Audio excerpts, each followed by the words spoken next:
Very simple quotation.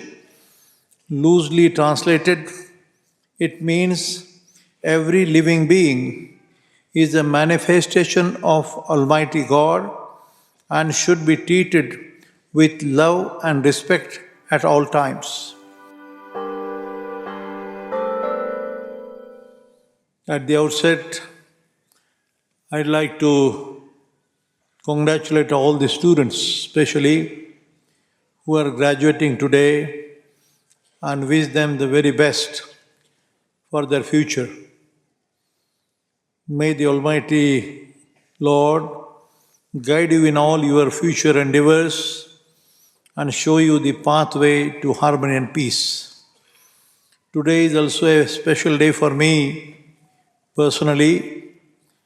I am truly overwhelmed and have no adequate words to describe my joy and satisfaction that I am being honored and accorded such a great honor for whatever little I have done in my life and have been able to achieve during my life in the field of education and in the service of humanity in particular. I wish to profusely thank the members of the Board of Trustees of BYU and all other concerned authorities who have found me worthy of such an honor. I am already indebted to Brigham Young University and the other universities for their magnanimous gesture of donating a larger than life-size bronze statue of myself, which has been installed before one of the greatest and the largest monumental creations devoted to world peace in Pune, India, in the august presence of many of the dignitaries present here in this audience too. My dear sisters and brothers, 9 years ago, when I was here last, it was the first time that I had the fortune and opportunity to interact with the followers of the Church of Jesus Christ of Latter-day Saints. And believe me, it was such a great revelation to me that the principles and values practiced by the LDS people are so similar to the principles and values and the laws practiced by the very Vaishnava quality or Varkari cult called as Hinduism. The very tradition in which I was born and reared.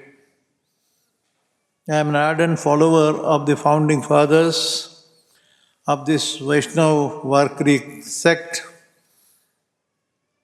like Philosopher Saint Shri Dnyaneshwara, Philosopher Saint Shri Tukaram, and many others who have shown the pathway of love, peace, harmony, and devotion and dedication to millions of people in India over the last 600 to 700 years, and the very principle of which the great Varkari cult or the tradition is very simple, as said by the great philosopher Saint of India.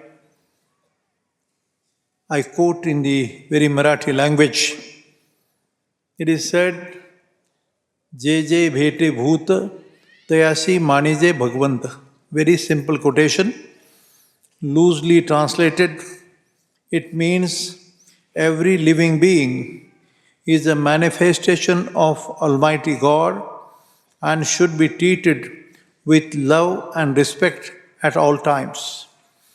My entire career, friends, whether in the field of education, the world peace, service to humanity, interfaith and interreligious dialogue, all has been possibly because of the blessings of I had received and derived from these great saints and sages years, as well as my elder sister, late Srimati Prayagakka Karad, who was more than a mother to me, and also the inspiration that I derived from the great noble son of India, Swami Vivekananda,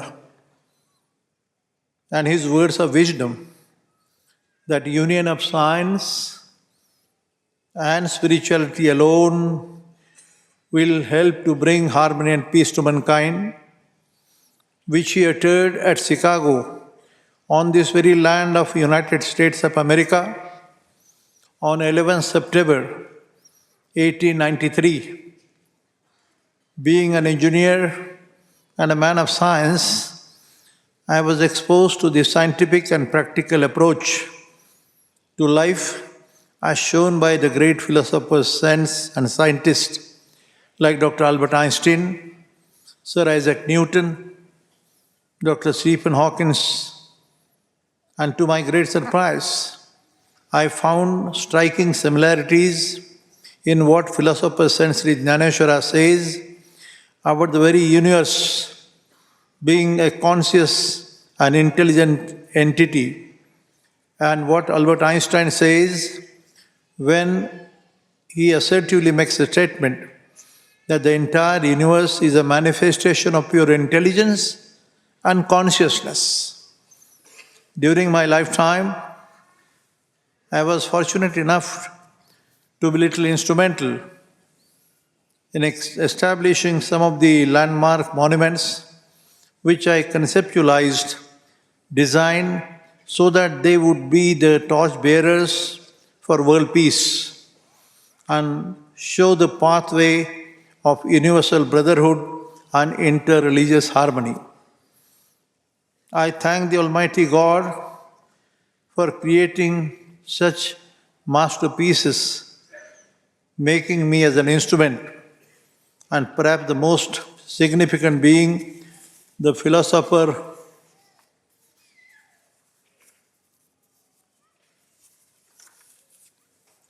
Saint Dnyaneshwara, Saint Tukaram, the World Peace Prayer Hall, which is also the world's largest dome, a spiritually oriented scientific laboratory dedicated to the establishment of culture of peace for a holistic, peace-loving global society.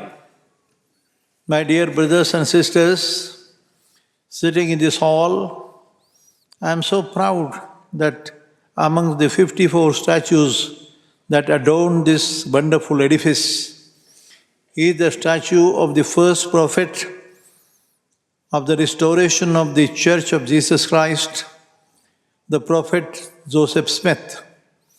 I personally believe that Prophet Joseph Smith epitomized everything that is noble in human beings. He faced great odds and torment in his life so that an era of love, compassion, understanding and brotherhood would be established in a terribly violent society then. Prophet Smith said that the best way to obtain truth and wisdom is not to ask from the books, but to go to God in a prayer. This is absolutely similar to what Guru Nanak Dev, the founder of the Sikh community from India, asserted when he said that the knowledge can be obtained not just through reading the books, but by being in the presence of God Himself. My learned friends, I greatly believe in the commonality of all the world's religions and that they are true and equal. All the world's religious teachings, and they teach us how to live and how not to live and how let others live. Friends, these religious scriptures do not preach only religious rituals, but they are the truly life-guiding scriptures. My dear friends, it is perhaps destined that MIT World Peace University, Pune, India, and this great Brigham Young University, Utah, USA, have come together with a common goal or a mission of establishing a culture of peace in the whole world. My dear friends, I strongly believe that this common goal can only be achieved by including a value-based universal education system with an appropriate component of science and spirituality in our educational programs all across the world. For this, I sincerely look forward to institutions like BYU, who can appeal to the sister universities world over of the United States and the rest of the part of the world, so that they come together to form a global education managing council, which will possibly enforce this very value-based universal education system to reduce the unbridled chaos, confusion, bloodshed, massacre, terrorism, and horrifying violence, and the atmosphere of fear and suspicion prevailing in the entire world today.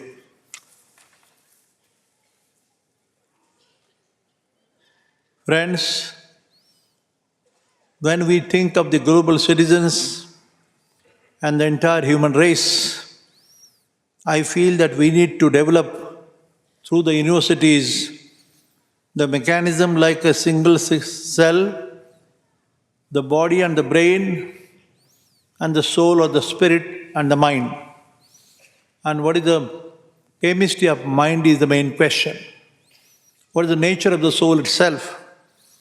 Friends, I don't want to elaborate much about this, but this is what the universities have to think very seriously, and the educational systems all over the world, whether it is Oxford, Cambridge, MIT, Boston, or BYU itself.